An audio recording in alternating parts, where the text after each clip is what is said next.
Hey everybody, what's Gucci? What's Gucci? What's Gucci? It is, what's today? Tuesday? The day that I'm streaming this, it is, ooh, hold on. There we go. Okay, can I hear myself? All right, let me turn this volume up a bit. Okay, we're Gucci. But yeah, today's Tuesday, the day that I'm streaming this. Once again, that much closer to hump day, then that much closer to the weekend. I know that's right. So I hope everybody had a good day. If you work today, I hope you had a good work day. I know mine was like decent, but I was excited to stream today because today we're gonna be trying something different. That's right. We're gonna be trying to do reactions. I just feel like I have so many videos that I am interested in, and there's like lots of different educational videos. Like there's one that I'm about to watch now that says why going to concerts is hard. I forget what the rest of it is. I can't see it on my tab. But then there's like different videos about like the world's largest truck stop. Um and I love videos like how it's made, like the other day I watched how fortune cookies are made. Yeah, like let me know. How do you make a fortune cookie? And that video was very interesting because I didn't know that there was like one company in America who is been around for decades, and they are the leading person company in charge of supplying the fortune cookies for a majority of, Chinese restaurants in America. And for a long time, the fortunes that were inside the fortune cookies were all like handwritten and like made up by this one guy, and then he ended up retiring. So then now they have like a team of people who write the fortunes. But it's like ain't no AI, ain't no, like we have real people on the field, boots on the ground, making these fortunes. So I thought that that was like pretty interesting to me. Like you would think that the way that they mass produce these fortune cookies, that they would be made by somebody, I mean, made by the AI, but they're not. So, watching stuff like that is, things that really interest me. So I figured, why not just get on stream today and do a, reaction to a lot of the videos that I have like in my watch later playlist. Because if I see something that interests me or a topic or a video, I throw it in the watch later and then I watch it later. So let me make sure everything is good. Make sure you guys can hear me on, okay, on YouTube. Everything's good over there. And let me make sure everything is good on Twitch. Twitchiana. Let me see. Testing, testing. Okay, I can hear me. I can hear myself.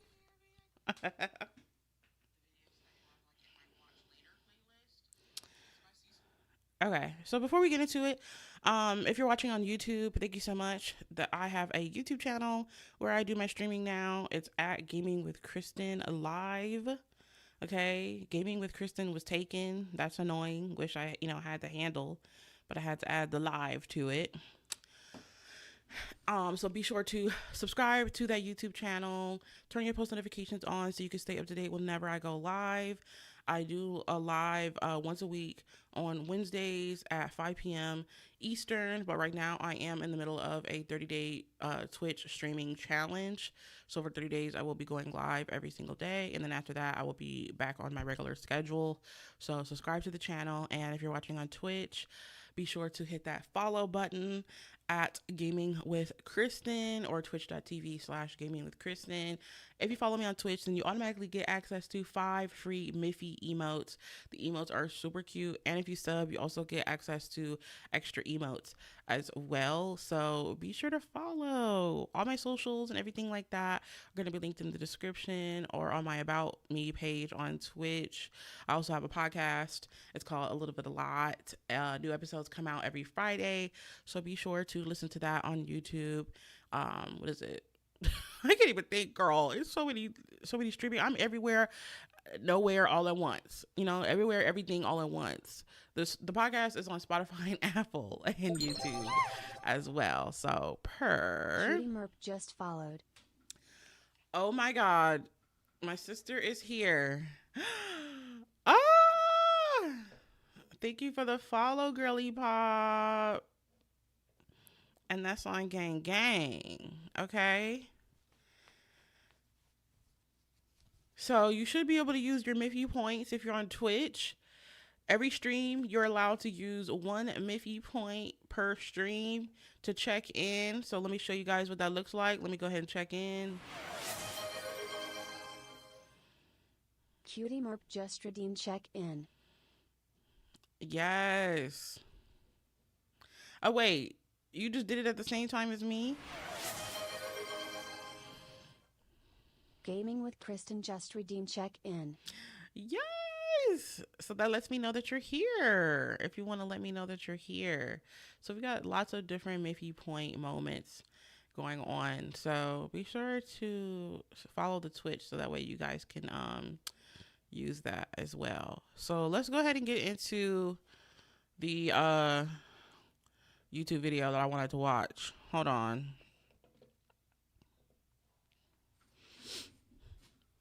Okay, so this video, and I'm signed into my account where I don't have YouTube Premium.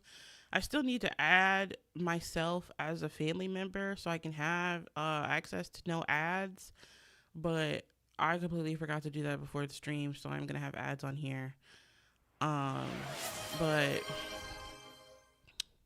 Just Ladders just redeemed show love to chat. Oh, Juice Ladder showing love to the chat. Chat, can you feel the love? Kisses. Redeem that check-in while you at it. Everybody check in. Check in. Okay, so this video is called Why Going to Concerts is Harder Than Ever. And if you guys know, I am a concert girly down. My very first concert was... Dang, what was it? I think technically it was Dora the Explorer. Just Ladders just redeemed check in. Juice Ladders is checked in, y'all. Okay, period. But yeah, I went to go see Dora the Explorer live. I think that was... Janae, if you're here, was that technically our first concert? Was Dora the Explorer? And then after that, the first like real concert was Hey Girl Merp. Cutie Merp is in the chat with her first chat. Okay, she says technically, yeah, LOL. Our first concert was Dora the Explorer. And then after that, we saw Mindless Behavior. And then after that, I think we saw One Direction. And then pretty much since then, I've just been going to concerts like consistently. We stan One Direction. We stan who else have I seen? It's like I've been to so many concerts, I can't even think of who I've all seen. Like, I don't even know. I can be a Band-Aid. Oh. See, we got Juice Ladders with the highlight my message. I could be your Band-Aid. If y'all don't know, real ones know. That's a Mindless Behavior lyric. Okay. Shout out to Mindless Behavior.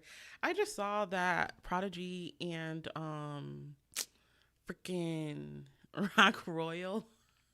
I mean, not Rock Royal. What? He's in prison. Prodigy and Ray Ray are on a little tour right now, but they're doing like a dancing tour. So they're like doing the choreography everywhere and like teaching the choreo. But it's like all of the people that show up to these things are already like mindless behavior fans. So we all really know the choreography. So it's like, what's going on here? But you know what? Hey, they got to make a quick buck, and it's a good way to be able to like connect with all the fans that have been there since day one. So love that for them. OMG, I forgot about that song. Yes, I always forget about that song too until Juwan reminds me about it. Um, but yeah, I've seen Kaylani, I've seen Bryson Tiller, I just saw Zara Larson, I've seen my favorite K-pop group Got Seven. Um, it it's just an endless list at this point. I've seen Mary J. Blige, I've seen LMA, Queen Naija, the Migos. This is all including people that were like on the tour with other tours. Tiana Taylor, Omarion, Cash Doll, Big Sean, Nicki. So, like the list is genuinely helly long, like helly long. Anyway, let's get into this because I'm really interested to see why going to concerts is harder than ever. Like what's the tea? Their favorite artists. But today, it's First of all, let me know if you guys could hear that.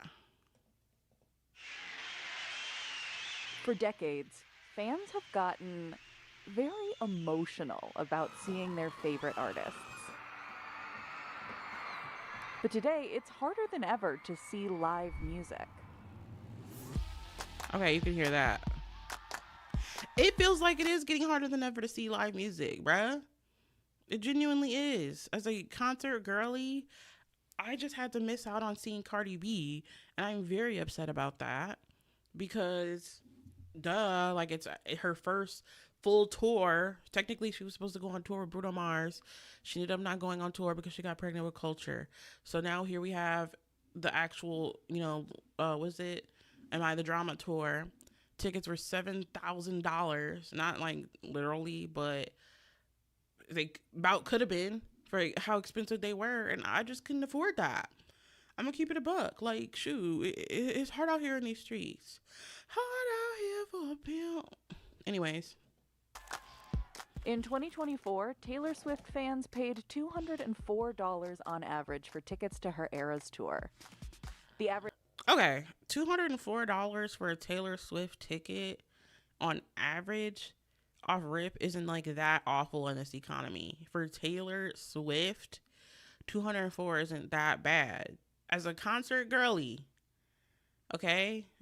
As a concert girly, yes, I know at the end of the day it's expensive, but as a certified concert girly, 204 isn't awful. But that's on average.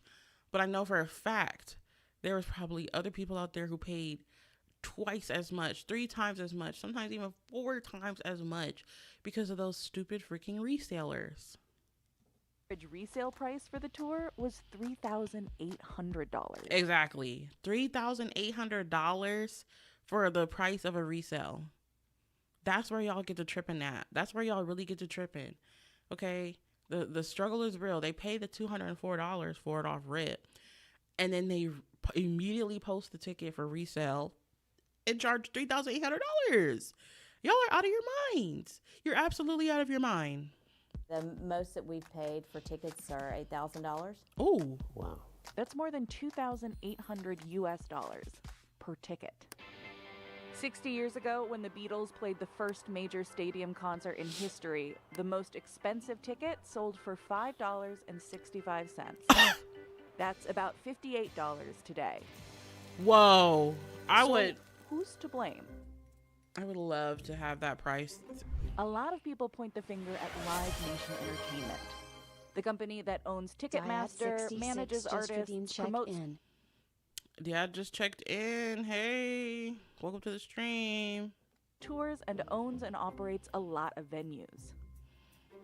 Okay, let me go back. Yeah, because I'm pointing the finger at you, the Live company Nation. That owns Ticketmaster. People point the finger at Live Nation Entertainment, the company that owns Ticketmaster, manages artists, promotes tours, and owns and operates a lot of venues. Live Nation blames the resale market for the industry's problems. these runaway resale markets that are run by and for broker interests. Resale companies like StubHub throw the blame right back at Live Nation. Any company What? that's being See, this is a investigated by mess. the Department of Justice and 40 attorneys general from blue and red states. See, that's the alike. problem. If I were them, I would be trying. That's the problem. They keep shifting the blame. This person's blaming this person. That company's blaming this company. When in reality, all of you guys are responsible for the reason why tickets are the way they are, honey. All of you are sick and twisted and demented. Crooks.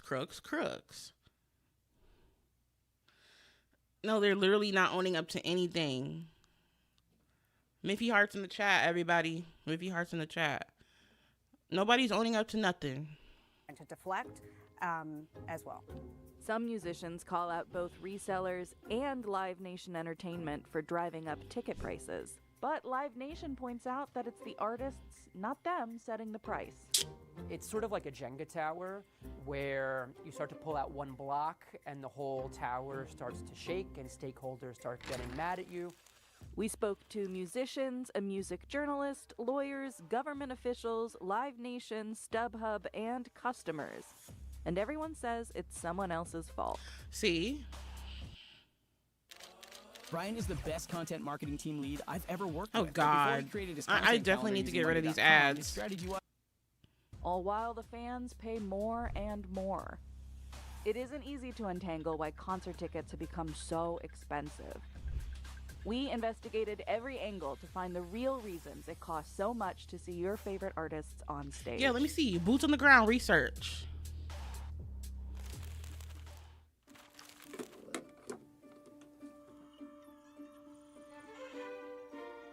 Concert ticket prices have soared about 4 times faster than the rate of inflation for nearly 30 years. But rewind to the Hooray. 1960s, concerts were practically pocket change. I mean, one of the most iconic events was the Beatles at Shea Stadium. That cost $5. We found Rolling Stones tickets for $4.75 in 1965, Wow. and Bruce Springsteen tickets for $17.50 in 1985. To be fair, concerts today are much more elaborate than those early stadium tours. As for the artists, touring just wasn't seen as a main source of income. Right, it Artists, is now. for the most part, viewed live performance as marketing. They were making most of their money from recordings.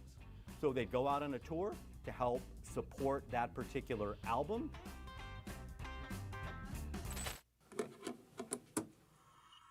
This all changed with the internet.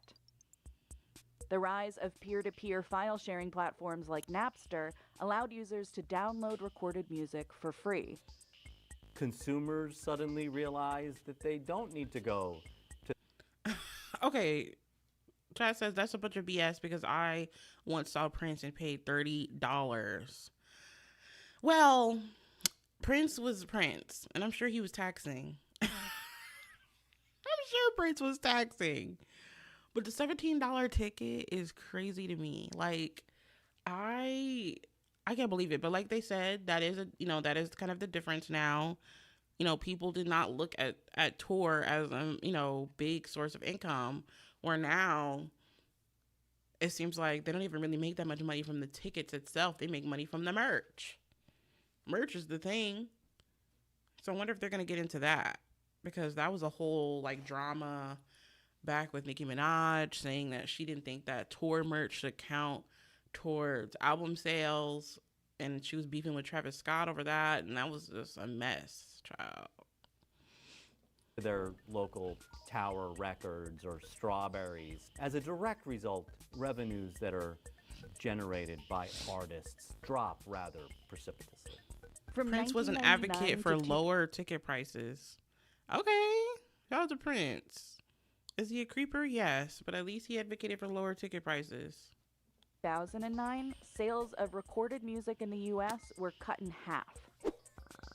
Meanwhile, revenue from concert ticket sales in North America tripled over the same decade. While legally downloading music and streaming are often credited as saving the music industry, the massive loss in record sales revenue fundamentally reshaped the landscape. David Bowie saw it coming as early as 2002. You'd better be prepared for doing a lot of touring, because that's really the only unique situation that's going to be left.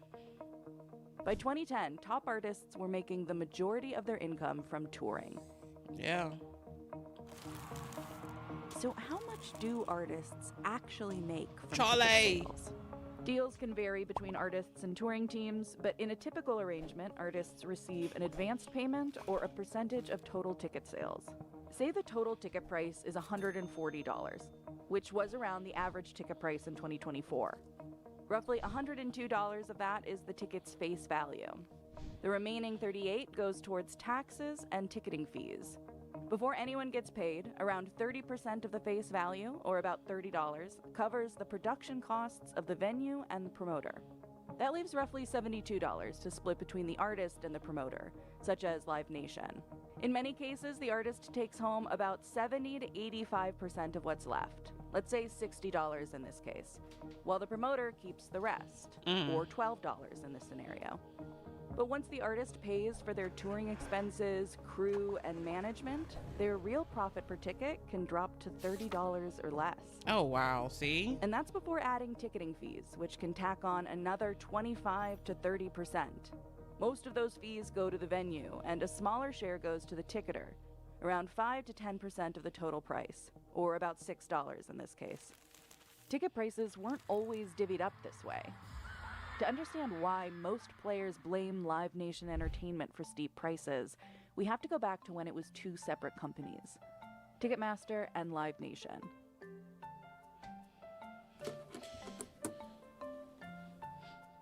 Consumers didn't always pay sky-high ticket fees.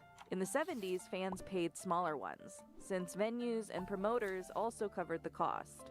That all changed in 1982, when Fred Rosen stepped in as Ticketmaster's CEO. He offered to pay venues if they used Ticketmaster instead of its competitors like Ticketron. Oh, wow. He goes to the venues and he says to them, what if instead of that, you made money? What if we raised service fees from 50 cents to $1.50, and then instead of it being a cost center, ticketing would be a profit center? And all of a sudden, this revolutionized just the very idea, the concept of what service fees could be. Venue after venue signed contracts, making Ticketmaster their exclusive ticketing platform. By 1995, Ticketmaster owned about 80% of the ticketing market and had acquired its competitors, including Ticketron. Wow. Not everyone was on board with Ticketmaster's growing dominance. In 1994, Well, Pearl yeah. Jam filed an antitrust complaint with the Department of Justice, alleging that Ticketmaster had an illegal monopoly on ticketing. The following year, the DOJ closed the investigation without action.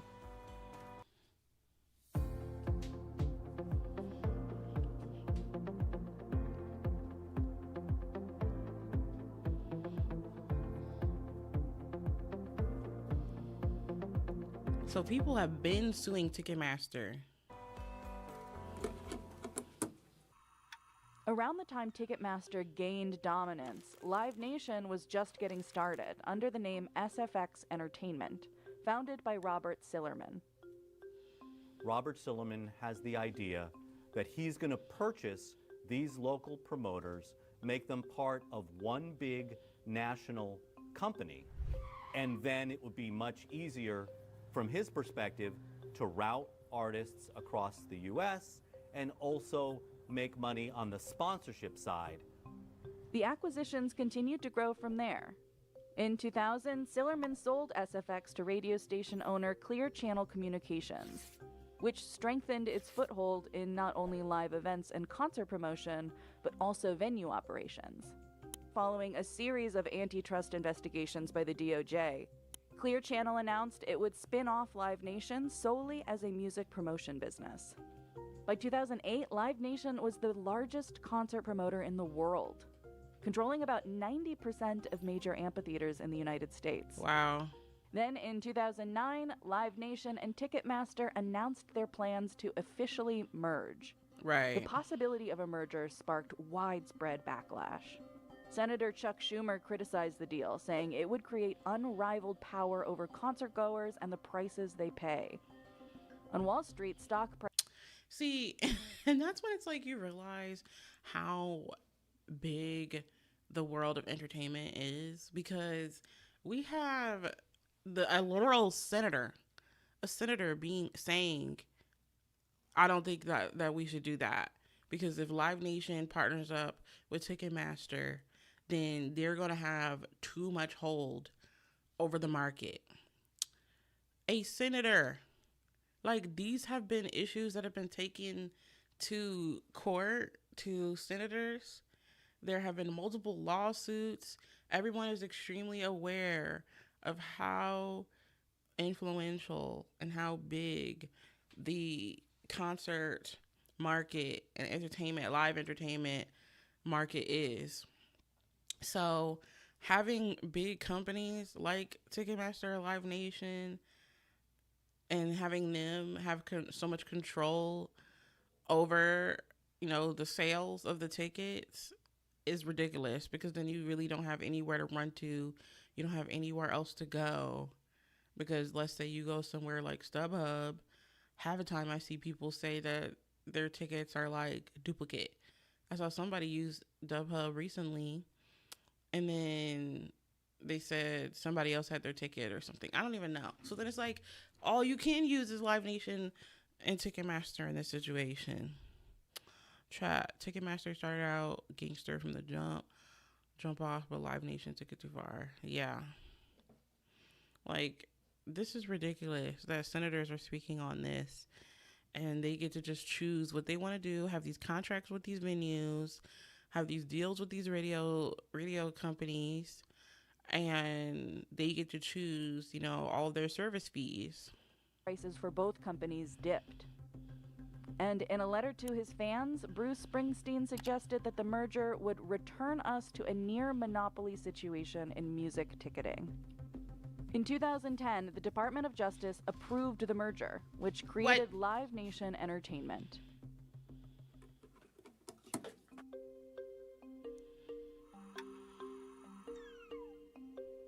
After the merger, Live Nation Entertainment just kept growing. Fast forward to 2025, and the company had expanded into artist management, music festivals, sponsorships, and the resale market. 15 years since the merger, the cost of concert tickets in the United States has continued to rise. Average ticket prices have climbed by as much as 120% since 2010, and particularly surged post-pandemic. It isn't just the face value price of tickets that's frustrating fans. It's also the numerous fees. Yeah. A 2018 report from the Government Accountability Office found that fees averaged 27% of the ticket's price before resale. We saw this frustration firsthand while speaking with fans outside J-Hope's concert. Oh, BTS mentioned. The fees are too much. Me and all my homies hate f***ing Ticketmaster. Oh, and one thing, what the f*** are $150 fees? No, middle fingers up to Ticketmaster. Oh my God, no. Caroline and the other girl, like, you're so real. You're so real for that, because, like, what do you mean? What do you genuinely freaking mean right now? Like, they want this fee, that fee, kidney fee, arm fee, fee to be able to use your eyes at the concert. If not, we will blindfold you fee. It's ridiculous. I'm sorry. Fees are ridiculous. Fees are jail time. In conclusion, jail time. We also saw for ourselves how fees change in real time. We filmed our colleague AC's attempts to buy tickets to Beyonce's Cowboy Carter tour in early 2025. There has to be somewhere. I didn't even get to go to Cowboy Carter tour. That's the tea. I went to Renaissance, loved it down. Attempting to go to Cowboy Carter tour was a chop. Tickets were absolutely crazy. I'd already paid like maybe 2 times the market value, the original sale value for my Renaissance ticket as it was. Let alone Cowboy Carter. Forget about it. 2 tickets left. Please, no. Okay, here's what I'm gonna do. I'm gonna get 2 tickets that are in the same section. that are $3.89 a piece. And then I'm just gonna see on the day of if people will move. Let us sit next to each other. Order. Let's see if that worked. Oh wait, I only got one ticket. I thought I got two. I thought I got two. I only got one ticket. What am I doing? What am I thinking? What am I? What did he just accidentally buy one ticket? Okay, to conclude, this was a mess. I got a really bad placement in line. I was overwhelmed. I thought I was getting two different tickets. I only got one ticket for $3.89. Yeah. The service fee was $70 plus a processing fee of $5, so I paid $4.64 for one ticket. Well, a $70 service fee. I don't know what to do. I guess that's it. No artist is immune to rising frustration from fans. In 2022, Live Nation Entertainment faced backlash from one of the fiercest fan bases in the world, Swifties. Yeah, they weren't playing. The Swifties weren't playing with them, for real. When tickets went on sale for Taylor Swift's Eras Tour in November that year, Ticketmaster crashed under the weight of about 14 million people trying to score tickets. And fans were upset. And they put me back at the beginning. Girl. Oh, man. Even Taylor Swift spoke out. In a the spit. Oh, like, I'm not even trying to laugh at her. Like, because I know how this feels. I know how gut-wrenching and heart, like, stopping that feels. Like, when they screw you over in that line, there are so many issues with the Ticketmaster, like, website when there are thousands and thousands and thousands of people on there when those tickets go live. Like, during that day, that website can act so wonky sometimes. Like she said, throwing her back to the back of the line, like and not putting you in the queue when you first get on. You're like, okay, hello, are you gonna refresh? Am I gonna have a place in line in the queue? And not to mention, there was a time before we even had a freaking queue. Yeah. So it's like, ever since they added the queue, it's just really just added even more stress, honestly, for everybody. But like, that is so real. The spit on the lip, the crying, the sobbing. She was literally screaming, crying, and throwing up because, like, what do you mean? Like, all my hopes and dreams are in the hands of Ticketmaster, and they can easily screw me over just by one click of a button, taking my position in line, putting me back in the back of the line, like website crashing, not allowing me to get a ticket. It's absolutely ridiculous. And like on ticket sale day, especially when it comes to like me and Got 7, sweetie, back in the day, Got 7 tickets used to go on sale. We get ready. We got our laptop ready. We got our phones ready. We got this and that and the other. We joined the queue on this. We joined the queue on that device. We got all the devices ready. And my stomach is on 10. You know what I mean? From nerves. Because I'm scared. I'm worried. You just don't know what's going to pop off with Ticketmaster. You don't. So I guess Taylor Swift addressed the issue. Statement on Instagram, she called the ticketing chaos excruciating to watch, but didn't name Ticketmaster directly. Oh, girl, you should have at Websites your Ticketmaster. competitors don't want you to know. Part 2. All you do is go to this website. Anybody trying to hear that? November 2022, at Taylor Swift Ticketmaster. fans sued Live. Were upset. She didn't get her tickets. Now please tag at SeatGeek on my pinned video to try to help me with get tickets, so hopefully I can go. She's like literally like, okay, SeatGeek, y'all got something for me? I just wanted to read Even Taylor Swift spoke out in a statement on. I wanted to read her statement because I never read it. Well, it goes without saying that I'm extremely protective of my fans. We've been doing this for decades together, and over the years, I brought so many elements of my career in-house. I've done this specifically to improve the quality of my fans' experience by doing it myself with my team who care as much about my fans as I do. It's really difficult for me to trust an outside entity with these relationships and loyalties, and excruciating for me to just watch mistakes happen with no recourse. There are multiple there are a multitude of reasons why people had such a hard time trying to get tickets, and I'm trying to figure out how the situation can be improved moving forward. I'm not going to make excuses for anyone because we asked them multiple times if they could handle this kind of demand, and we were assured they could. It's truly amazing that 2.4 million people got tickets, but it really pisses me off that a lot of them feel like they went through several bear attacks to get them. Man, bear attack is an understatement. No, she was distraught. And to those who didn't get tickets, all I can say is that my hope is to provide more opportunities for us all to get together and sing these songs. Thank you for wanting to be here. You have no idea how much that means. Yeah, this is a great statement. All of it is true, you know. Like she said, I asked, could y'all handle it? Y'all said y'all could. Clearly couldn't. People are very sick over this. What's going on? But would it have been like if she would have been like at Ticketmaster? Yeah. But hey, you know, it's just only so much she can do. There's only so much these artists can do when, like, you know, at a Congress level, they're approving Ticketmaster and Live Nation to be able to join together and do these things. Like, oh, it's not it. On Instagram, she called the ticketing chaos excruciating to watch, but didn't name Ticketmaster directly. In December 2022, Taylor Swift fans sued Live Nation Entertainment over the debacle. We have filed almost 1,000 cases against Ticketmaster, maybe more. This is Jennifer Kinder, a lawyer who, along with John Genga, represents the 355 Swifties suing Live Nation Ticketmaster. Oh, Taylor Swift would have gotten sued if she said at Ticketmaster. True.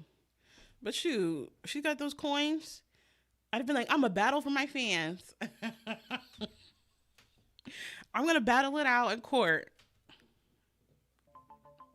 We're also adding what's called a RICO violation. Since they control every aspect of the ticket purchasing experience and the live entertainment industry, that's where you get into not just monopolistic behavior, but racketeering behavior.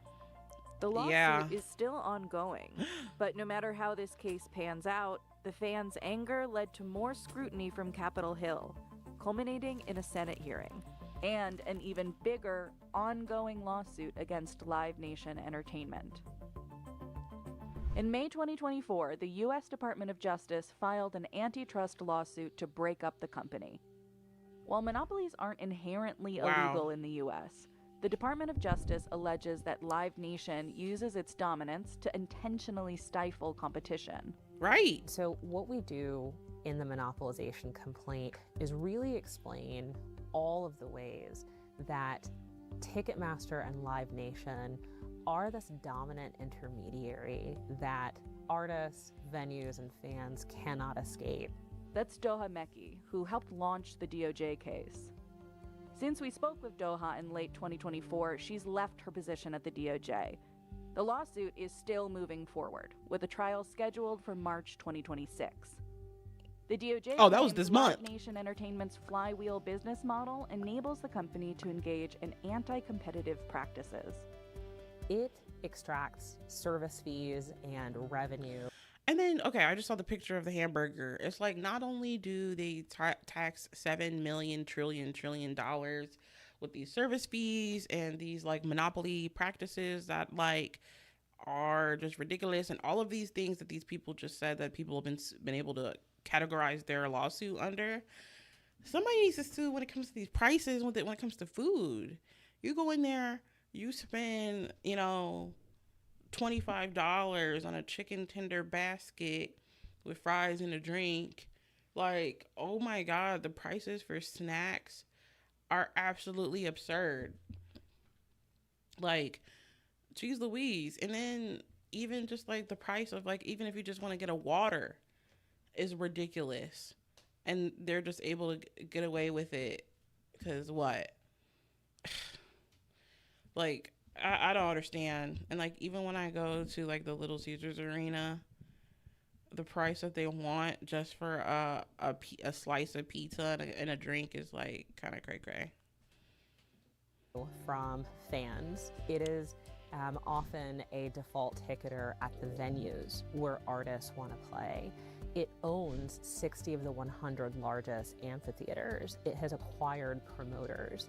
It signs up artists through its Live Nation promotion business. And what we allege in the complaint is that this flywheel is really mutually reinforcing. You can't compete, you can't enter, and you can't escape Live Nation's flywheel.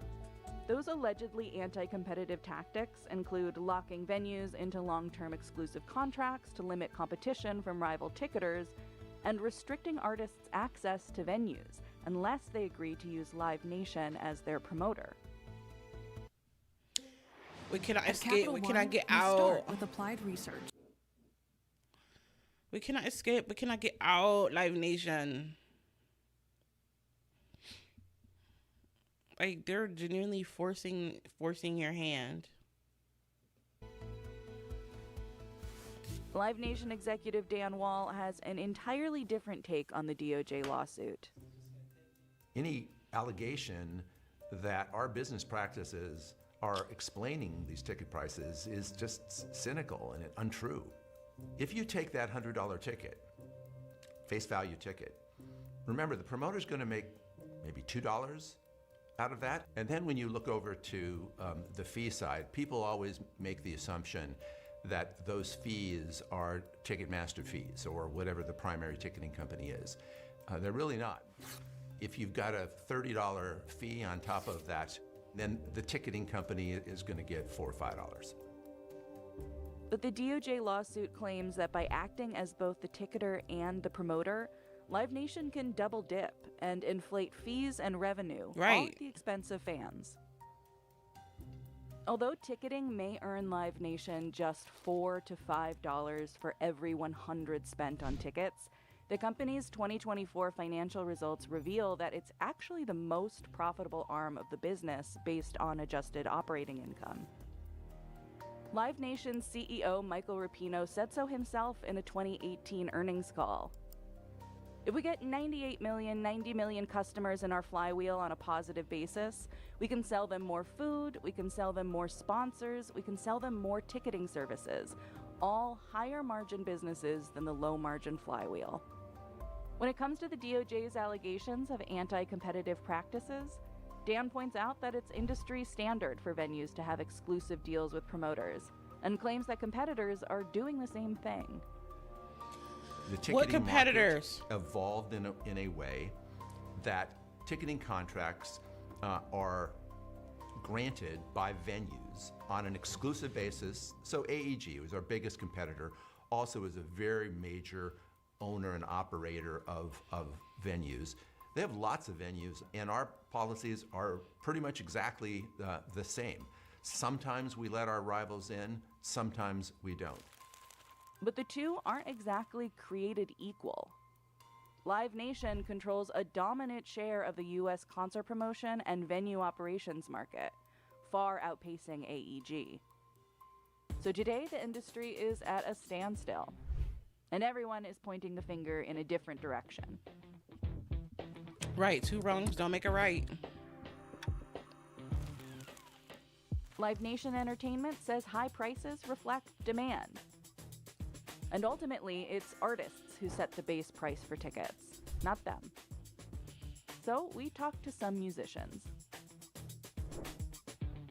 And while the band we spoke to agrees that artists set these base prices, they point the finger right back at Live Nation for high ticket fees and controlling the industry.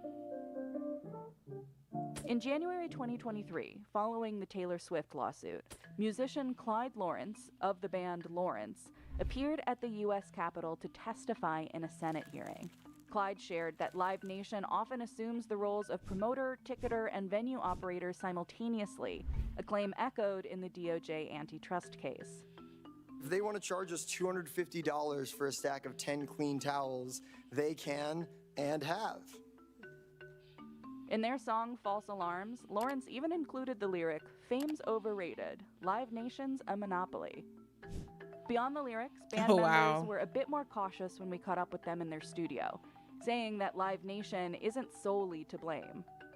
There is a lot of consolidation, and part of working with Live Nation does mean that you are going to work with Ticketmaster, and part of working with AEG means that you are going to work with AXS or Access. When we're ragging on Live Nation, in a lot of ways it's because they are the biggest company, and so they have the power to set industry standards. And that's a really powerful position to be in. While Lawrence says companies like Live Nation Entertainment carry a lot of the blame, the band joins Live Nation in calling out another key player, the resale market.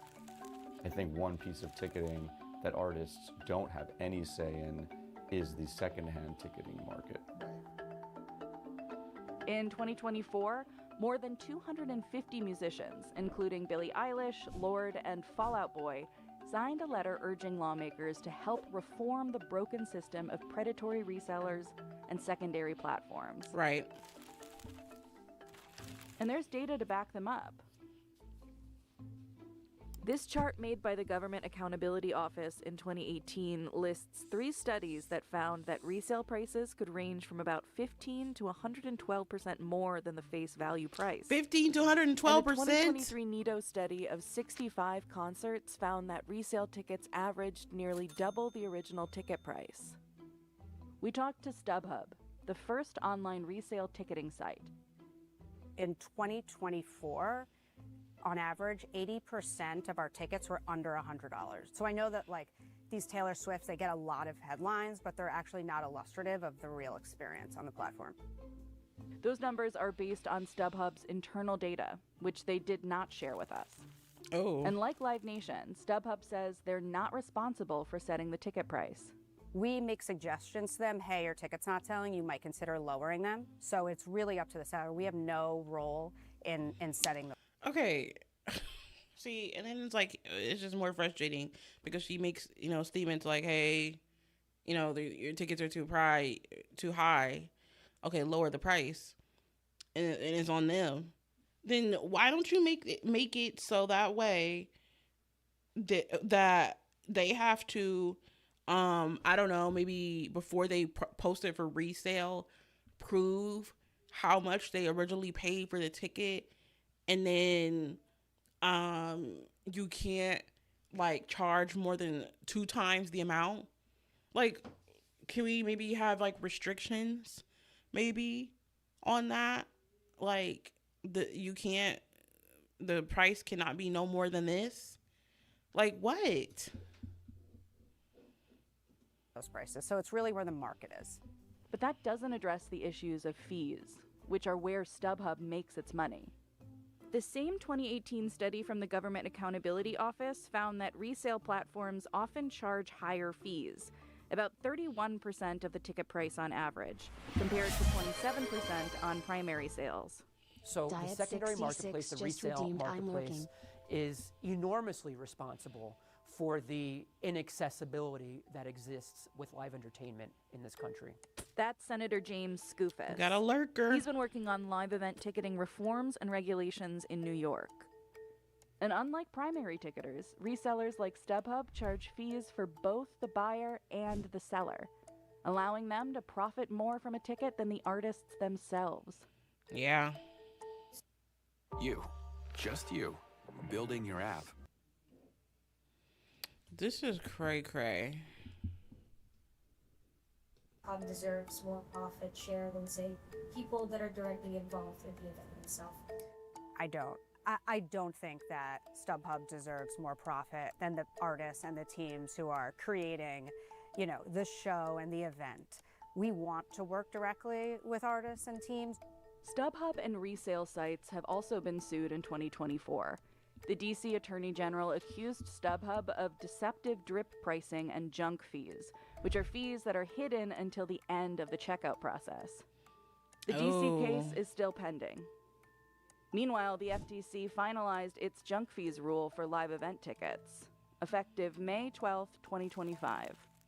StubHub told Business Insider that the company is in compliance with the 2025 rule. Ultimately, StubHub brings the blame back to Live Nation. Oh, God. They're under investigation. They have to point the finger at something else. When they talk about pointing the finger at resale, do they mention that they're also in the business? Alex points out that Live Nation Entertainment also participates in the resale market, something singer Olivia Dean took issue with in November 2025. The criticism led Ticketmaster and Axis to agree to refund anyone who paid more than face value, as well as cap future resale ticket prices. Right. And in the UK, the government announced in November 2025 that it would ban the reselling of tickets at a price above their original cost. Nice. In public statements, Live Nation Entertainment distanced itself from other resellers. Speaking of Ticketmaster's resale program, in 2025, the FTC sued Live Nation Entertainment for allegedly allowing bots to bypass security measures while profiting from the additional fees and inflated markups.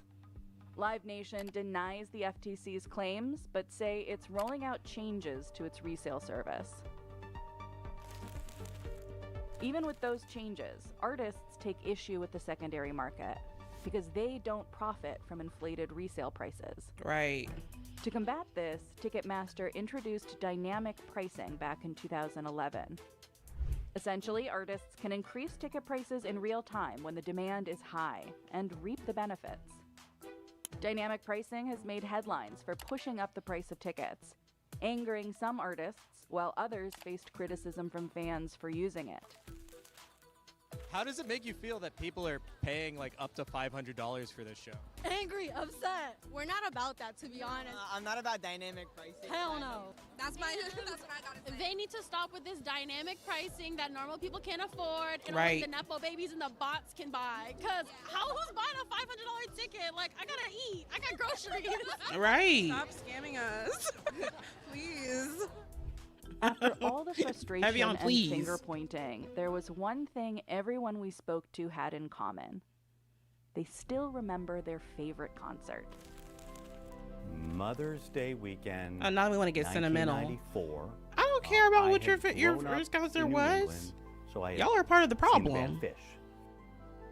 That's a tough one.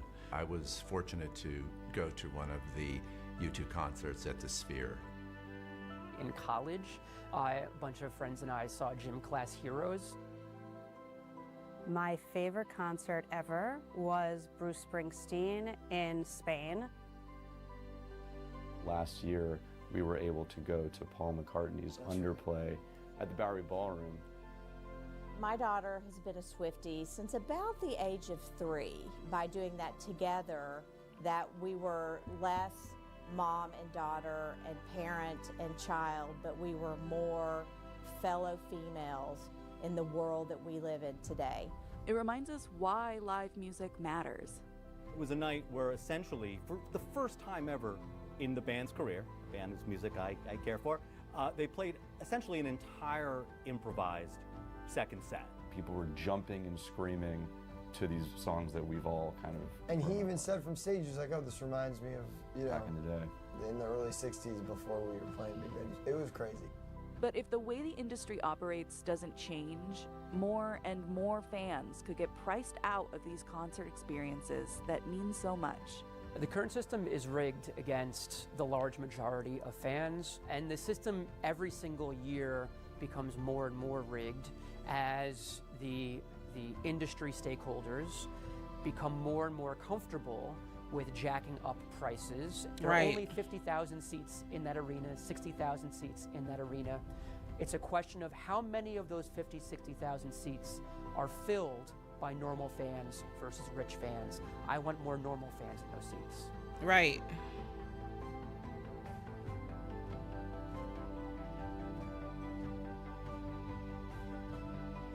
Charlie.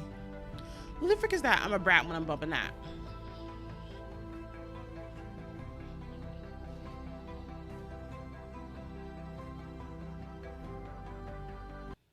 All right, that was an interesting one. So basically, even after doing their research, this video was made 3 months ago. They still don't really have any actual answers or resolutions to really anything.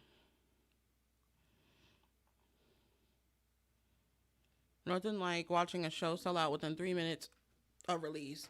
Only to go to the reseller page to see 75% of the seats are still available. Right.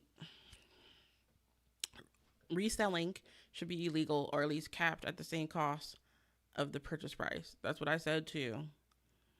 Service fees are a scam. They aren't providing a service.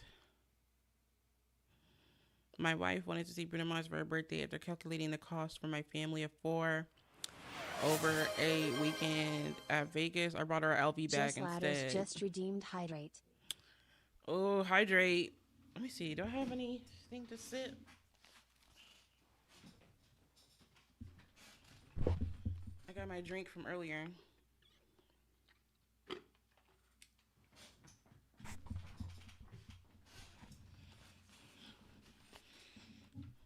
Okay. Right. As long as people keep buying them, why would they change anything? Well, they need to change it.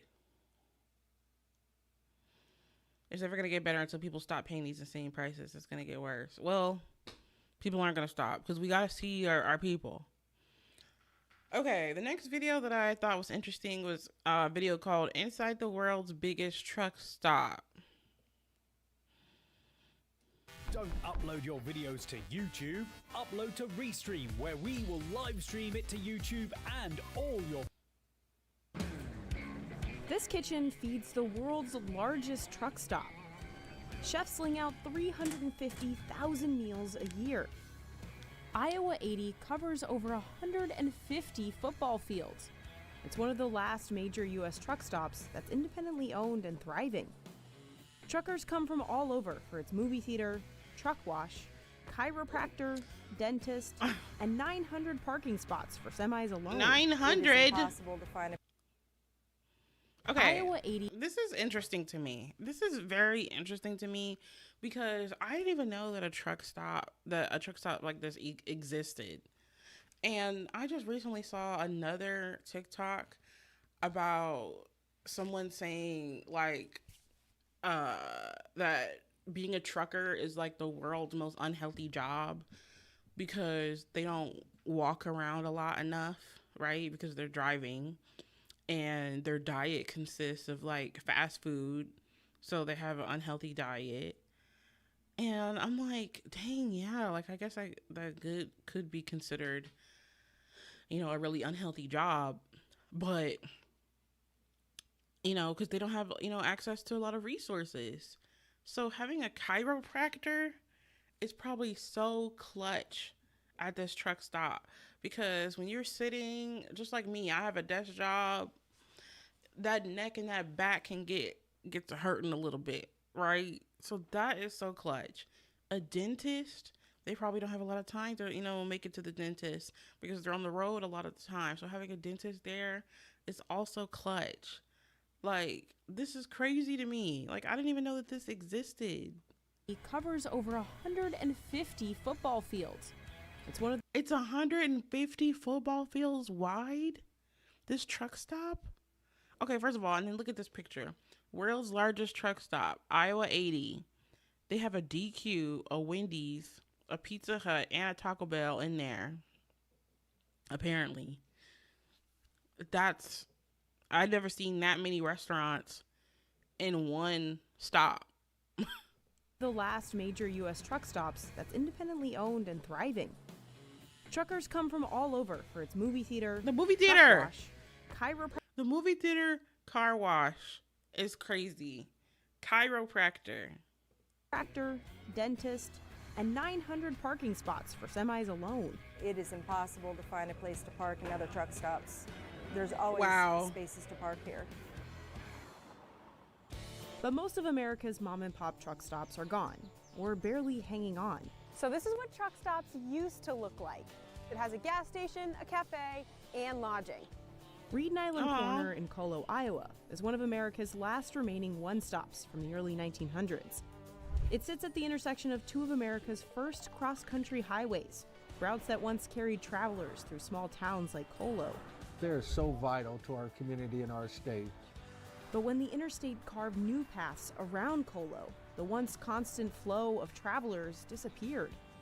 Now, a few people from the town are trying to save it. We don't have any money. We're starting with zero. So how did American truck stops go from this to this? And as more professional drivers hit the road, why are truck stops so important? Right, it's like I never think about that. You know, I don't have truckers in my family, so The I don't think Iowa about 80 truck Kitchen stops. runs 24/7, 365 days a year. I got there around 8 a.m. on a Friday. The kitchen's open 24/7, 365. Party girl? Are you kidding me? Let me get a pancake, bruh. Just in time for the morning rush. Chefs were slinging out pancakes and French toast to order, making all the food for the 50-foot buffet. Oh my God. And working the omelet That's bar. sausage? Making all the food for the 50-foot buffet. And working the omelet bar. Omelet There's bar. A lot of calling out to each other. Kind of like a rhythmic dance or something like that. They're expecting 600 people today. So chefs tackle prep for lunch and dinner early in the morning too. When we're at, full steam, we'll have 20 workers probably today. Bacon is the first thing to hit the ovens. We usually prep up about 60 pounds of bacon for the day. 60 pounds of bacon. That is it's just crazy to me. It's just crazy to me. It's just crazy to me. Yeah, they play too much. They play too much. I don't even eat omelets, but the omelet of it all seemed like pretty interesting. And that sausage and that pancake, that waffle looked good. I need that. Since opening 61 years ago, Iowa 61 80 years Kitchen has ago. served up to 23 million eggs. Scrambled eggs for the buffet arrive frozen. Chefs defrost the bags and drop them in a vat of hot water to steam. And then we just beat them up with a whisk and then we serve them. I don't know about Head that. chef Rick Denny plans out how much food the team will make depending on the day and season.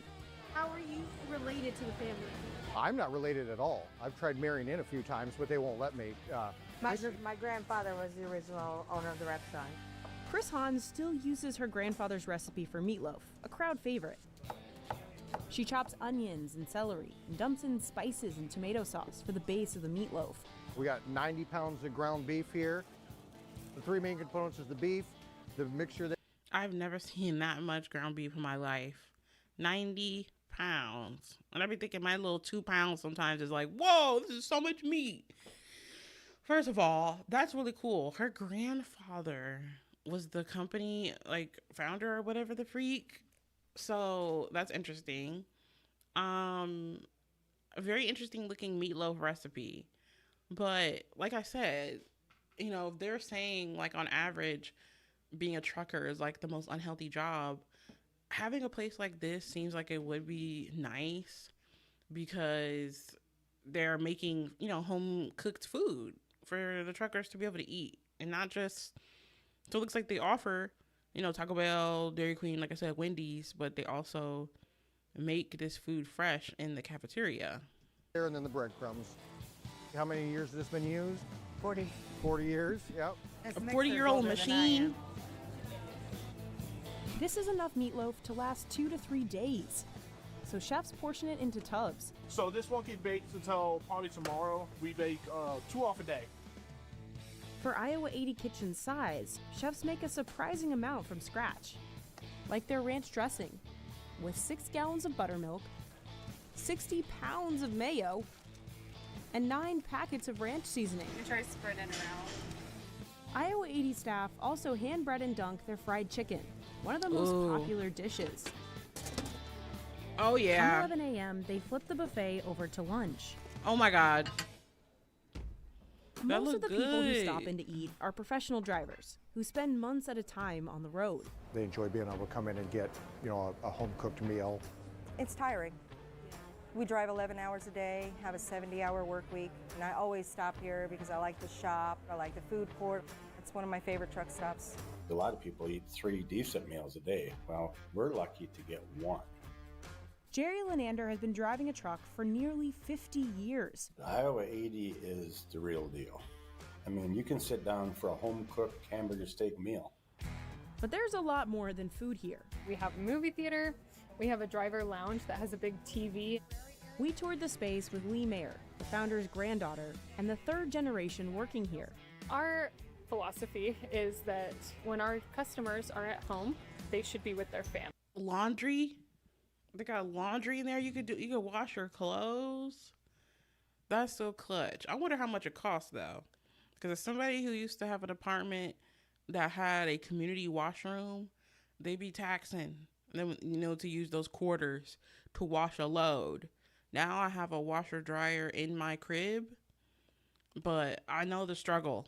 I'm familiar with the struggle. So how much does it cost to wash and dry a load there? I wonder.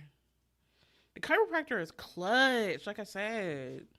Like out running all these errands or doing laundry, getting a haircut, things The like that. haircut. There's also a gym, a chapel, and What? 24 private showers. Oh, that's nice. And the showers don't even look gross. They look like, you know what I mean? Kind of homey and clean. I wonder if they look like that all the time. This is crazy. Even a dentist on site. If they're having an emergency on the road, they're not going to be able to pull their truck and trailer into like my dentist office, in a town. They still have the mom and pop feel, and it's kind of out of the norm. You can get your truck washed, your dog washed, or your vehicle serviced. It's a truck. The vehicle servicing. The vehicle servicing is what's gaggy. Okay? Like, I didn't even know. Like, the fact that they offer this much is crazy. What do you mean get your car washed or dog washed? A dog wash? Oh, y'all got a vet on site? What's the tea? Okay, right. But like that's what's gagging me right now. The vehicle servicing too. The vehicle servicing. The movie theater. Like they work on trucks. Like that's so clutch for them. Here's Truck Stop. Trust me. Oh God! Another freaking ad. Jeez Louise. Capital One, your days are numbered, sweetie. Okay, we're back. Hold on. Wait, where's my mouse? Because truckers move about.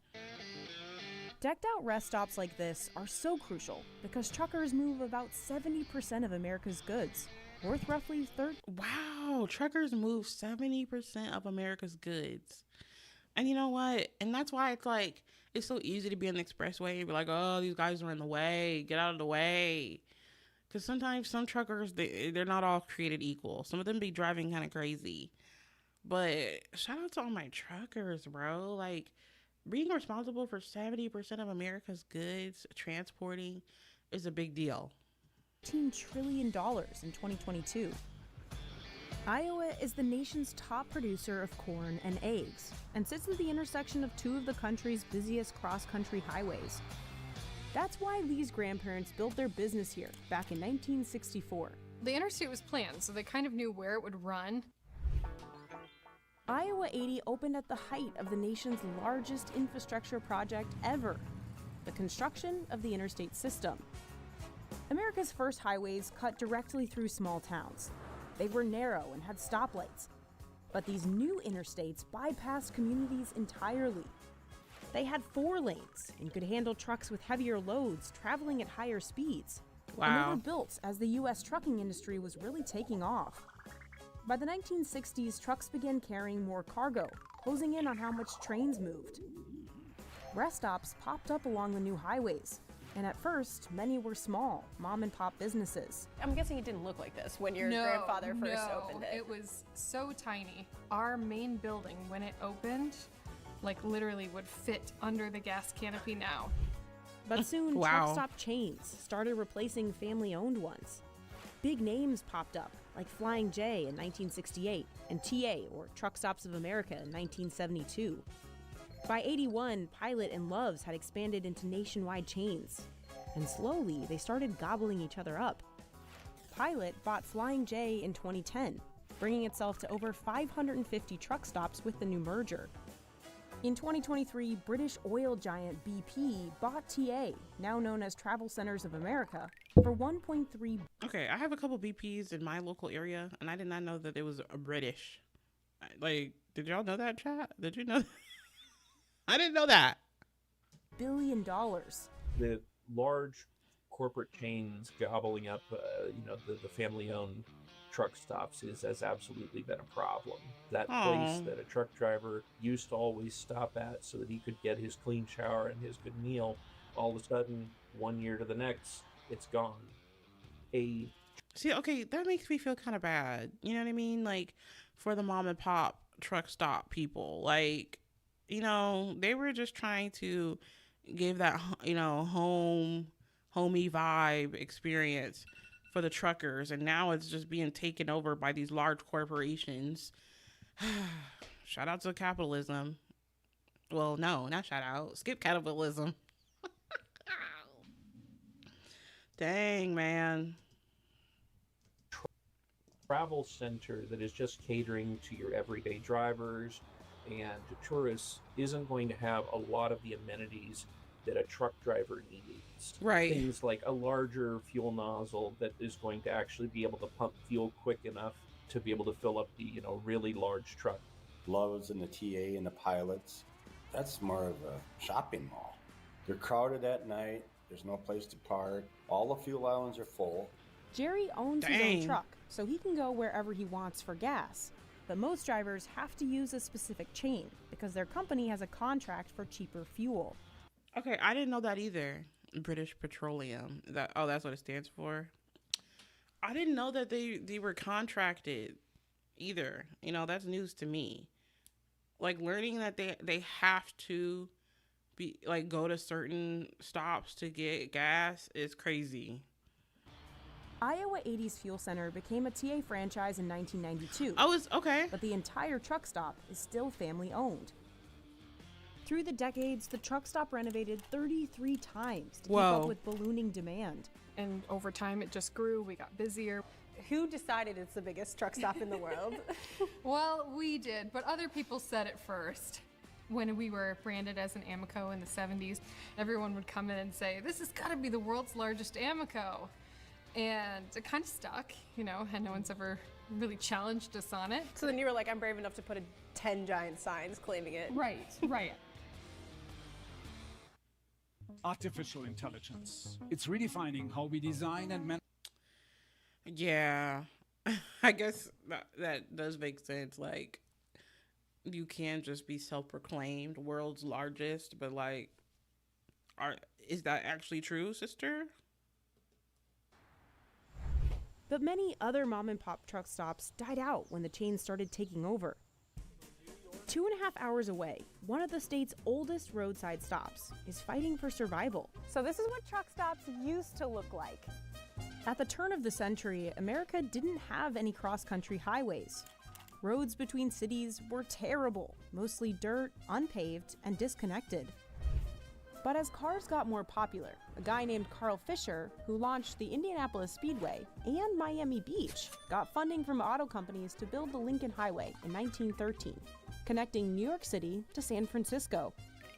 2 years later, communities and business groups financed the Jefferson Highway, stretching from Winnipeg, Canada to New Orleans. These were two of America's first cross-country highways for automobiles, and they intersected in Colo. Shortly after they were built, the U.S. joined World War I, but U.S. railroads couldn't keep up with freight demand for the war effort, so America's truck fleet stepped in, growing by nearly 200,000. That's why, in the early 1920s, the guy who owned this corner of land opened a gas station. Charlie Reed eventually added cabins and a cafe, creating the Reed Island Corner. It's argued he started Iowa's first one-stop along the Lincoln Highway. This is Reed Island Corner, and they've been running for over 100 years. I heard a Johnny Cash came at one point. I don't know that for a fact. I heard that. Scott Burka worked at the gas station as a teenager in the 60s. So right now the station's empty. You can go in there and see a lot of the stuff that was there when the station closed back in 1967. I think this is probably the original cash register. What? This is a kind of an interesting artifact. This was self-defense. You had an unruly customer that tried to give you trouble. This was a stick? I guess a weapon you could use. I've been told it's a deer foot, but I don't know. It may be a hog foot or something else. I don't know. We also had a regular billy club. Oh. We gave away road maps. 65, 66. It's interesting, some of the older maps have towns on them that aren't on the map anymore. In the day, this counter was full of boxes of candy bars. And Charlie Reed loved to give candy bars to kids when they came in. For free. For free, yeah. Charlie Aw. just gave them away. And I'm sure Charlie never made a dime on the candy. Oh, I bet. This was a measuring stick for your gas tank. Didn't have a gas gauge in the car. You stuck this in there to tell you how many inches of gas What? you had left in the tank. Okay, I didn't know that. I'd get down on the bottom of the stick, I'd be thinking I'd be looking for a gas station. A few steps away is Nyland's Cafe. My mother worked here in the late 50s, early 60s. Oh. And she worked the midnight shift. And I can remember stopping here in the late 60s and mad because they raised the price of hot beef sandwich from 75 to 95 cents. We thought that, yeah, how dare they? This became a beacon Oh, for sweetie. hungry or weary travelers on their long journeys west. Many of the recipes at Nyland's Cafe have endured for generations, like this roast beef, seasoned with just salt and pepper. There's really no reason to overcomplicate things, you know? And that's not how they would have done it 100 years ago, you know, when this building was built. It takes over 12 hours to cook this beef. We scrape all that goodness down in to finish getting the flavoring. We trim it out. That helps finish seasoning the gravy. We joke about this being liquid gold because it is the base for our gravy. Oh, Head wow. Chef Jessica McKinney makes many of its dishes from scratch. The cafe is famous for its handmade pies. The dough we use shortening or a lard mix, all-purpose flour, and a little bit of ice water, like the grandparents intended, I think, because that's where I got my recipe. Always flour your surface. That's what Grandma always said. The majority of our pie tins are definitely antiques. Why haven't you changed the recipe? Don't fix what's not broken.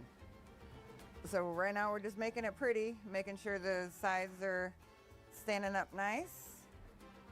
Then to make your edges. They're known for inventive pie What kind of flavors, pie like is that? grapefruit and rum raisin. Chefs also hand pound meat for the special That pie didn't look that good. No shade. That didn't look that good. of the day, chicken fried chicken. Is it nice Chicken fried chicken. Huh? to feel like you're getting out some aggression? Sometimes. We do it for our tenderloins too, which I double them up when I'm having a real bad day. Oddly enough, they stay away from me with that in my hand and knives. I don't know what the deal is, but Instead of buying them pre-cut, Jessica portions and pounds each chicken breast herself to keep costs low. our chicken prices have over doubled. Our beef prices have over doubled. Pork has stayed pretty close to the same as far as the pork loins go. Bacon has almost doubled. But you can't charge that much for food or people won't come. They won't pay for it. So your profit margins are low. Despite that, the cafe doesn't skimp.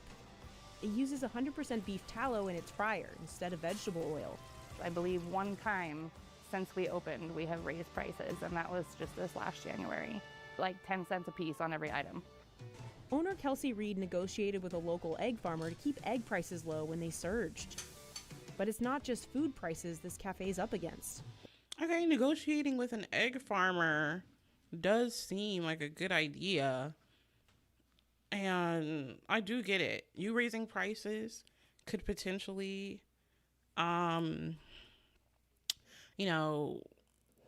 make people not want to eat there anymore.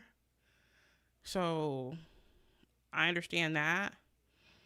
But like they said, if their profit margins are low, then how else are you gonna keep staying in business? That kind of, I don't know, that kind of sucks. I know. I can remember 10 years ago paying my electric bill at home. It's like $30, and we come here and it's $2,400 a month, and it's just things are way higher than they have ever been. How do you manage that as the owner of this business? I don't take a paycheck. I make sure everybody else is paid first, and if there's any She doesn't take a paycheck. left over, then that goes to my account. Girl, what? Is there months where you don't get paid? Winter is hard. Winter, yeah. Whoa. Talk about doing it for the love of the game. That's true. For the love of the game. Not taking a check sometimes during the winter is cray cray. This isn't the first time the business on this corner has struggled. In the mid-1960s, the highway was rerouted south of town, and traffic to Reedon Island plummeted. Just like in some of the movies about Route 66, out in the west part of the country, the same thing happened then, so these places just kind of died out.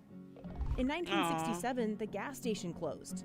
In 1995, so did the cafe, and the town of Colo took over the property. Many of the buildings on the site had fallen into disrepair. The Traveler now was relocated on a different highway, so they didn't even know it was here, So it kind of just got lost in the shuffle of time, so to speak. The town raised $1 million between grants and donations to restore it to its 1940s glory. We were able to get the restaurant open in December of 2003. But it's been nearly 20 years since those last renovations wrapped up. And again, the corner needs a lot of work. The motel doors are peeling. Coat of paint won't fix that door, I don't think. Oh, that's rough. Even the classic neon signs have gone dark. Ooh. But the city of Colo isn't making money off of Reedon Island Corner, so it's giving the site up. Insurance has gone up, and I think that's one reason the city did not want to be a part anymore. Brenda McGuire and some other locals formed a community board to try to save the site. The risk is that it would just go fall to pieces and the property would be sold, and we don't want to lose that history. She remembers it as a hangout spot for her high school friends in the 60s. We came and looked at Well, listen, I know you don't want to lose a part of history, but it's not profitable, babe. You know what I mean? Like, it's not profitable, and I do see why your business isn't profitable anymore. The big oil and the bigger companies have, and like the creation of the new highways have pushed y'all out. And of course he's not down for small businesses. We know that. the boys. See, that's a pastime. Yeah. If anyone would have talked to us, we'd have been scared. So that's what we did. Just looked at boys from afar. Yeah. And so we would like to have the next generation experience that. Brenda's group hopes to turn the gas station back into a museum, renovate the second motel building, and get it all in the National Register of Historic Places to unlock more grants. We don't have any money. We're starting with zero, and we're hoping that we can get some donations. Kelsey, who runs the restaurant, says if the city decides to sell, she'd buy the site. There's days that it's frustrating and stressful, but I generally enjoy it. It's really just all about the people.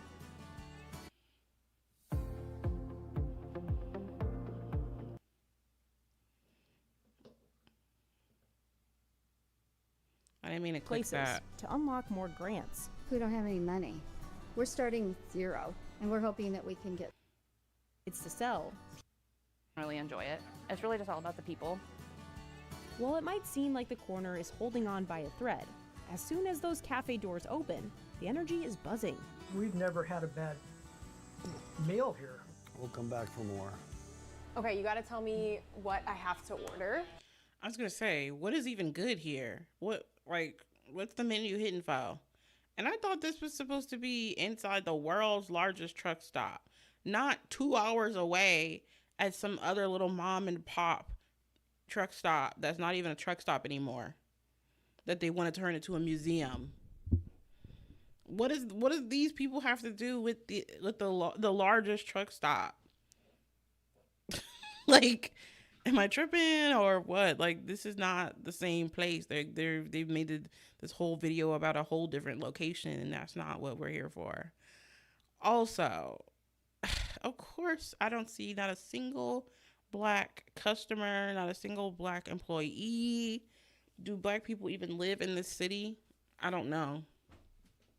Well, my favorite thing is the half-hot beef, and then tenderloins on a bun. Like a fried chicken sandwich kind of thing? You've never had a tenderloin? No, I'm not from around here. Well, we better get your tenderloin. This is a full hot beef, just split for you guys. Here is the special chicken fried chicken.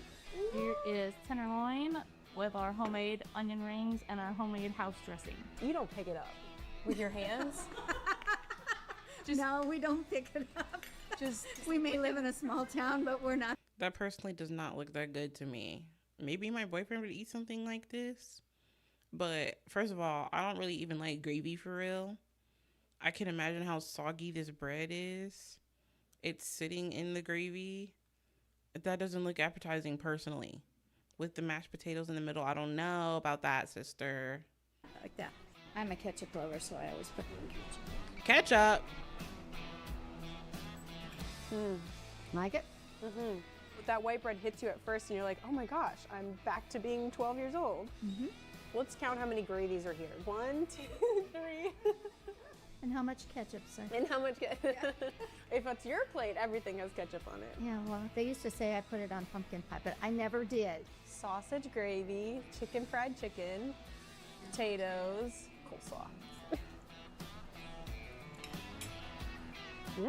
It's like taking the best part of... Chad, are you a person who eats with your fork turned upside down or turned the right side up? I don't know if I trust anyone who eats with their fork upside down. I don't know. Biscuits and gravy, smashing a fried chicken sandwich on there, and adding a bunch of pepper. Well, that's got some heft to it. Okay, that half's yours. She shudders. Here you go. What do you think? We love tenderloins around here. The onion rings might have been the best thing on the table. Those are so good. They said they fry everything in beef tallow, which it's like, you can just let me bathe in that. I don't know After our about that. feast, Brenda had me try the cafe's famous pies. The pecan. Deep caramelly notes in there. Listen to her notes. Notes. Oh, you've been watching Cooking Channel. I love the Cooking Channel. To rum raisin. That's a bite. That's commitment. Grody. Grody. I like the raisins. They're like little pops of flavor in there. But I like the meringue. I like it a lot. To Milky Way. I think that might be illegal, Kelsey. She just collapses. We lose Brenda. I think I might need a moment. Just leave me with my pie. How do you get so much flavor in that? It's a secret. This place is far and few between. You just don't see many family-style little restaurants like this anymore. Imagine being able to build an app with your name on it. That is true. There's not a lot of small little businesses. Back at Iowa 80, Okay, Lee's team is we're trying back. to stay true to its original roots too. We have a museum here on site that has over 130 trucks. That was always my grandfather's dream. Unfortunately, he didn't get to see that dream come to fruition, but we opened the museum in his honor in 2008. Lee's mom and uncle now run the truck stop. So tell me what it was like growing up here. Oh, it was so fun. You know, we've been coming here since I was literally born and before that. So this is like my second home. And that's what's fun, is that I've known all these people that work here for so long.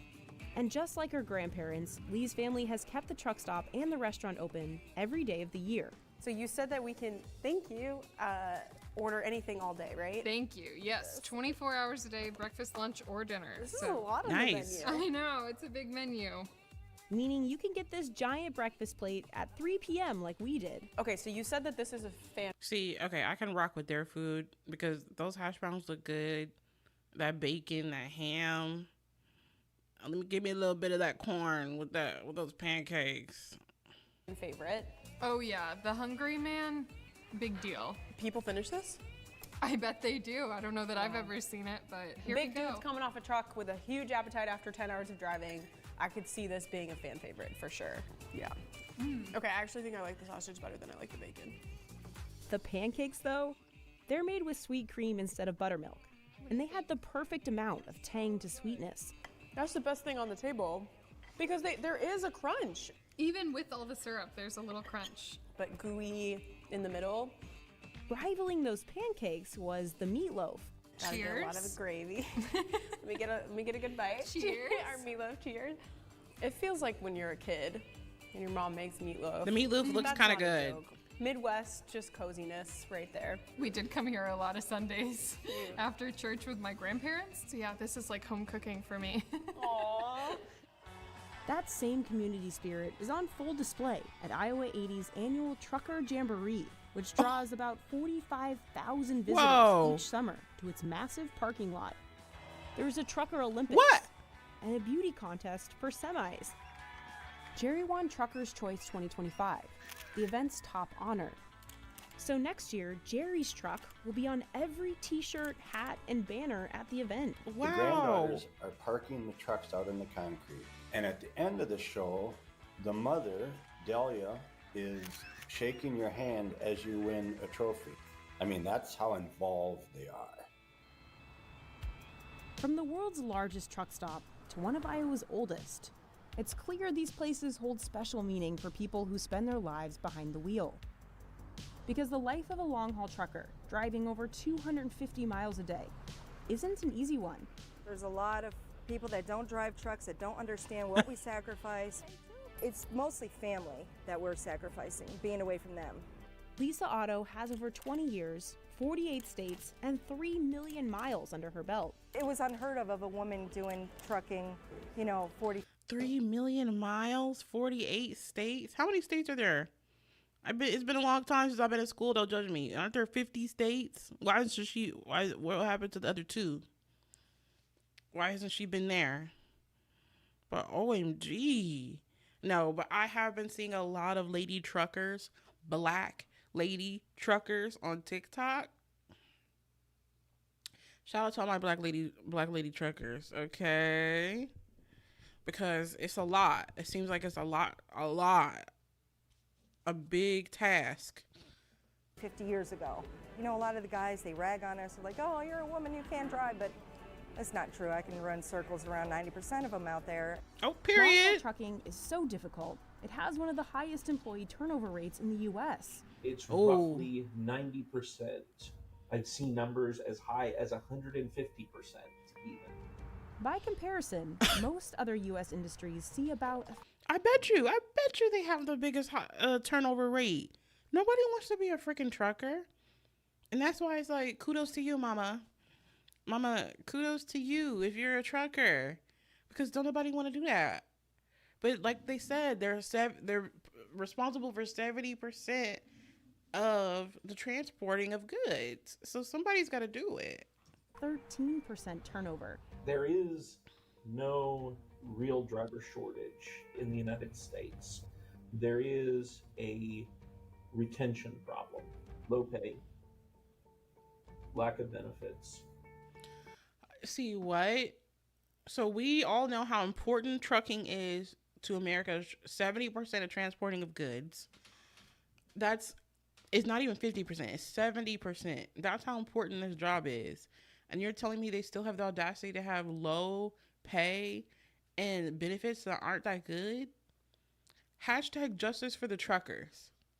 Hashtag justice for the truckers. Because what's going on right now? Lack of respect and good treatment. About 70% of professional drivers work for trucking companies called carriers. Not all, but many carriers. They tend to see drivers as almost disposable. See, Lisa's that's in not the right. minority. She's her own boss. She bought her truck for $230,000. My dashboard here is all computerized. I have all the gauges on a tablet here. This is one of the most computerized trucks out on the road. No bathroom, though. No bathroom, no. That's why truck stops are really important. Yes, truck stops are very important for that. That's cabinet storage. I keep my dry food in that cabinet. And my microwave.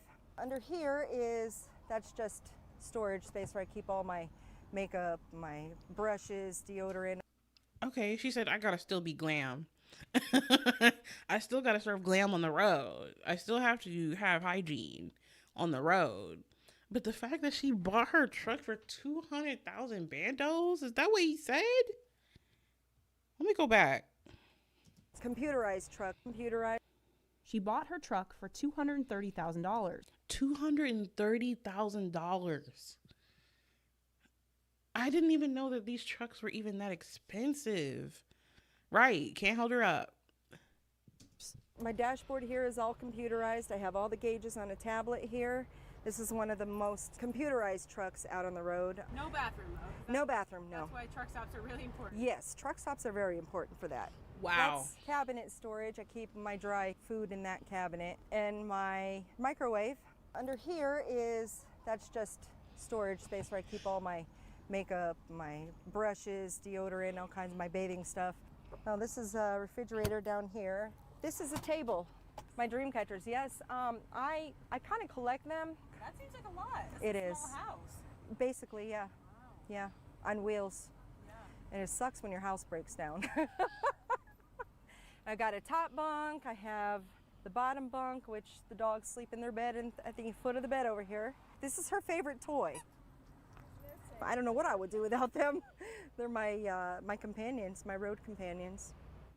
While some drivers have canine companions, others have human co-pilots. Preston Smith splits 12-hour shifts with his co-driver. I've been driving for about 6 months now. He used to be a merchandiser for Coca-Cola. Christmas 2020, I got shot 10 times as an innocent bystander for mistaken identity. And he hit my femoral artery and shattered everything from the knee down. I died on the way to the hospital. After my incident, when I lost my leg, finding a job that's more sustainable to me, not being on my leg consistently 24/7. So how do you pull yourself out of that and think about another career? Honestly, it was rough, like the first couple years, because I'm just now getting back. I just kept that drive and kept focusing and just kept pushing forward. His co-driver, Latoya Blue Howard, has supported him with that. I actually lost my son in 2016. Oh my He God. was accidentally shot by his best friend. Oh my God. Whoa. So, yeah. And he was 17 at the time. Right now. Okay, first of all, I didn't even know that people had co-drivers. A co-driver? That's kind of crazy to me. And on top of that, the relatability between the story, like her losing her son, and did he say he died on the way to the hospital? That's crazy. Like, holy crap. Holy schmoly. Back, I just kept that drive and kept focusing. Just Poor guy. Kept pushing forward.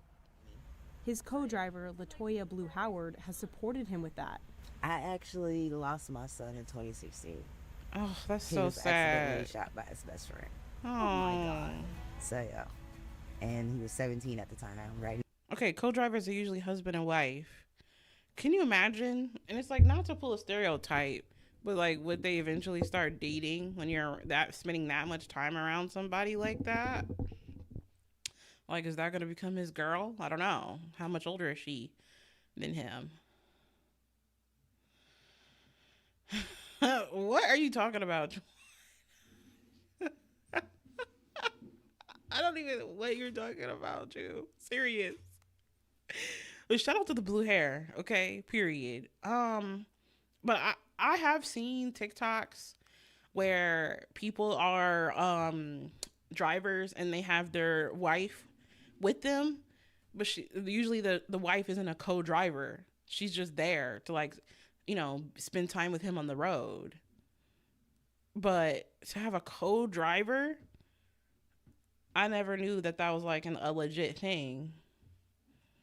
Now he would actually be 26. Oh. If he was still here. This was my son's favorite, so I have this with me to remind me of him. So y'all can really support each other because you both lost a lot. Oh, stop. That's so sad. That's so sad. Blue and Preston drive 24/7 for weeks at a time.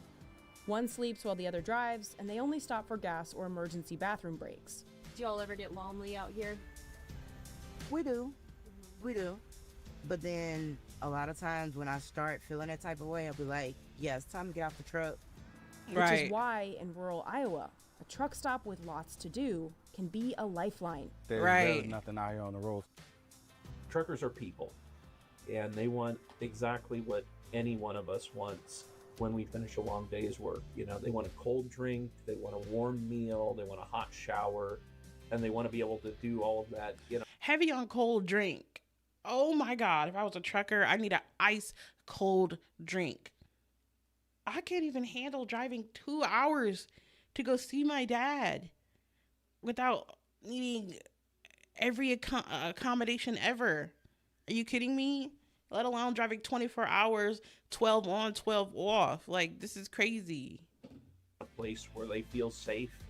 Between the highways and the heartland, these family-run truck stops aren't just places to fill up. They're what keep America moving. 30 or 40 years from now, there's not going to be anything like this. It's going to be all gone probably, you know.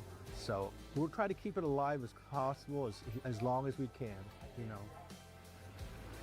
No, they're gonna, no shade. Y'all gonna have to let them go. Y'all gonna have to let the mom and pop, the small stop go. Nobody's driving up and up through there.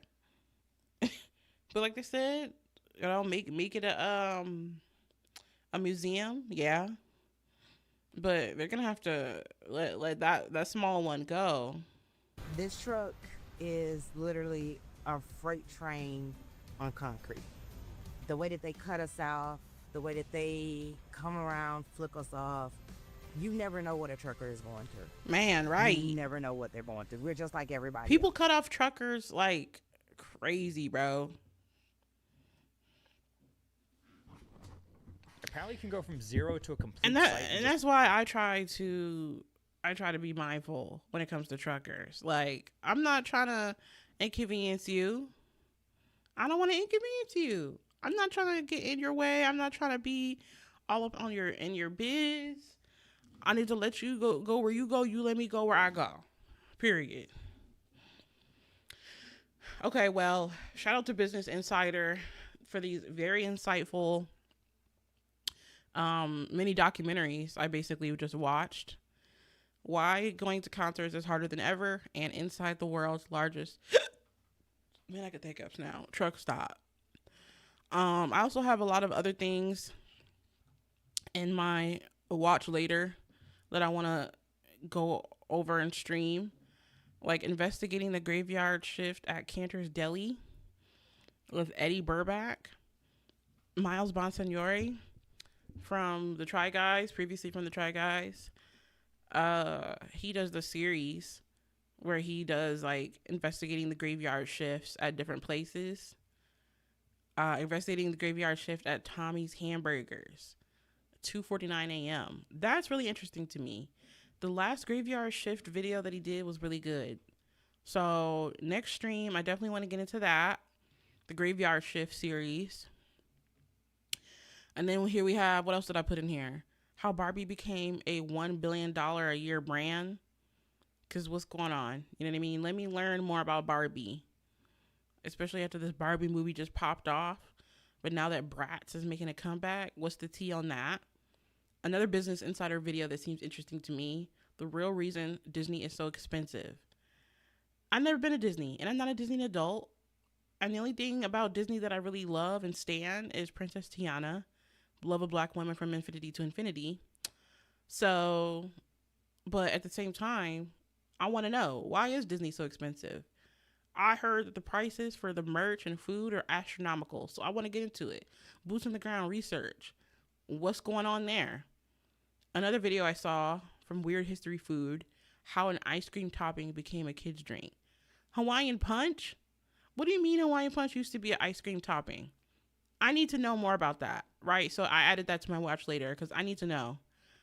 Another video, how the bomb became NYC's most talked about Italian sub, Sandwich City, New York Times cooking. I think that's what NYT stands for. I added this video to the list because I love an Italian sub. If you know me and my personal life, just call me an Italian BMT. My new name is Kristen Italian BMT, Italian sub, Kristen Italian sub Reynolds. That's how much I love Italian subs. And I just recently tried an Italian sub at this new local sports bar that my boyfriend discovered. Their Italian sandwich didn't live up to my expectations, so I was pretty sad about that. So I love, like, I want to know, how did this Italian sub become the most talked about Italian sub in New York? I'm very interested in that. I also love videos like this, how an NFL stadium flips overnight. I love learning about NFL stadiums. I love learning about um all that stuff. Let me know. Oh, Juwan in chat. Bates. Kristen Italian sub Bates. And then there's another video that is interesting to me from this girl. I don't know how to say her name. Ashaya's Archives. She makes a lot of like commentary videos that are really interesting to me. And this video is called Brittany versus Justin versus the media. You say that's got a ring to it? Kristen Italian sub Bates? Right. Right. But I love her videos. So when she does a video expose, she really gets into it. So I think in this video, she's like reacting to Britney Spears talking about Justin in her book. And I want to know, what's that about? Justin versus Britney. That's got a lot of drama.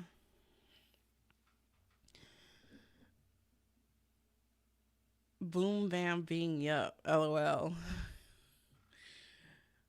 Kristen Italian sub Bates. Wow. Okay, so yeah, next time we will watch the rest of these videos in my watch later, right? We got 2 out the way. And then any videos that I find interesting, I'll keep adding them to this for the days that we do reactions on stream. So in the meantime, of course, I'm going to continue to keep gaming and stuff, but every once in a while, it's nice to be able to just watch these videos that I'm always, have an interest in.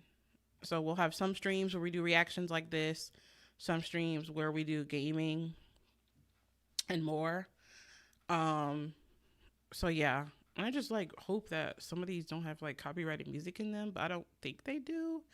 But like, I guess we'll see once I get off live. Like if I had a copyright restriction, I don't know. But yeah.